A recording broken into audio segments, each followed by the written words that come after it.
मंत्री महोदयाने उत्तर दिले ते पूर्णपणे चुकीचं आहे। खरं तर गेल्या फेब्रुवारीमध्ये आंदोलन केलं होतं आणि त्यानंतर मंत्री महोदयांनी त्यांच्या आश्वासनावर चर्चा केल्याप्रमाणे कुठलंही त्या ठिकाणी चर्चेला उत्तर मिळालं नाही।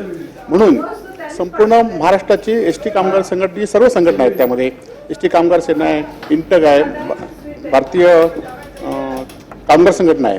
परंतु याच्यानंतर जी चर्चा झाली त्यानंतर 8 आणि 9 जुलैला या ठिकाणी आझाद मैदानावर त्यांनी आंदोलन केलं होतं आणि पुन्हा 9 ऑगस्टला ते आता आंदोलनाला सगळे बसणार आहेत। खरं तर गेल्या 4-5 वर्षामध्ये आपण जी आश्वासनं दिली होती ती पूर्ण झाली नाही आहेत। 57 महिन्याचं मंत्री महोदय 57 महिन्याचं त्यांचा भाडे करार आहे किंवा फरभाडं आहे ते सुद्धा अपुरं आहे, ते सुद्धा अजून त्याच्यात फरक दिलेला नाही। जवळजवळ 4,849 कोटी रुपये त्यांनी जे निवेदन दिलं आहे त्यामध्ये 4,849 कोटी रुपये अजूनही कर्मचाऱ्यांना देणं शिल्लक आहे आणि त्यामुळे मंत्री महोदय हे सगळं प्रकरण या ठिकाणी लक्षात घेऊन त्यांना न्याय देतील काय आणि जे 9 ऑगस्टला जे आंदोलन होणार आहे ते आपण स्थगित कराल का?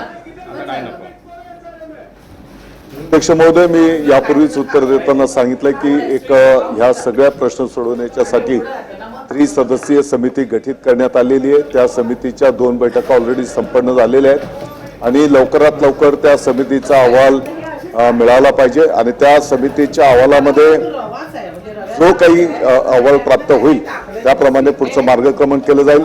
तत्राप हे 2 टप्प्यातले विषय आहेत।